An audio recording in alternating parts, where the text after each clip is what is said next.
নমস্কার বন্ধুরা, কেমন আছেন? আশা করি ভালো আছেন। আজ আবারও একটি ইউনিক রেসিপি নিয়ে হাজির হয়েছি। আজকে আমি তৈরি করব ঝাল ঝাল আলুর পাটিসাপটা। তো চলুন দেখা যাক আজকের রেসিপি।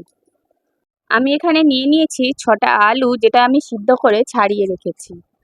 আর আমি এখানে ইউজ করেছি কাঁচা লঙ্কা কুচি, পেঁয়াজ কুচি, রসুন কুচি, আদা কুচি, ধনেপাতা কুচি আর অল্প পরিমাণ সস। সসটা আপনারা চাইলে নাও ইউজ করতে পারেন। এবার আমি ওই সিদ্ধ করে রাখা আলুগুলোকে ভালো করে হাত দিয়ে পিষে নেব, একদম মিহি করে পিষে নেব। এবার ওই আলুতে একে একে পেঁয়াজ, কাঁচা লঙ্কা, রসুন, আদা ও ধনেপাতা কুচিগুলি সব দিয়ে দেব।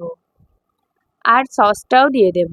আর দিয়ে দেব আন্দাজ মতো লবণ। দিয়ে ভালো করে মিশিয়ে একটি পুর তৈরি করে নেব, যেটা আমরা পাটিসাপটার ভেতরে ইউজ করব। পুর তৈরি হয়ে গেলে তা ঢাকা দিয়ে রেখে দেব। এবার আমি একটা ব্যাটার তৈরি করে নেব, অর্থাৎ পাটিসাপটার ব্যাটারটা রেডি করে নেব। পাটিসাপটার ব্যাটার করার জন্য আমি এখানে ইউজ করেছি ময়দা, ডিম, লবণ ও গোলমরিচ গুঁড়ো। সবগুলি একসাথে আস্তে আস্তে মিশিয়ে নেব। মিশানো হয়ে গেলে আমি অল্প অল্প জল ইউজ করে ব্যাটারটাকে ঘন পরিমাণে তৈরি করব। খুব পাতলা ব্যাটার আমি এখানে তৈরি করব না, একটু ঘন পরিমাণ তৈরি করব। যেসব বন্ধুরা আমার এই রেসিপিটা নতুন দেখছেন, তারা অবশ্যই আমার চ্যানেলটি সাবস্ক্রাইব করে রাখবেন এরকম নিত্য নতুন রেসিপি পাওয়ার জন্য।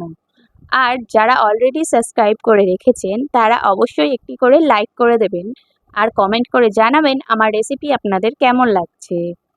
তো আমি এরকম ঘন একটা ব্যাটার তৈরি করে নেব। দেখতেই পাচ্ছেন খুব পাতলা না। এবার আমি ওভেনে একটা ফ্রাইং প্যান বসিয়ে দেব। ফ্রাইং প্যান গরম হয়ে গেলে তাতে তেল দিয়ে দেব, 2 চামচ পরিমাণ তেল দিয়ে দেব। তেল গরম হয়ে গেলে তা ভালো করে ফ্রাইং প্যানের চারদিকে ছড়িয়ে নেব। এবার আমি ওই ব্যাটারটা দিয়ে দেব।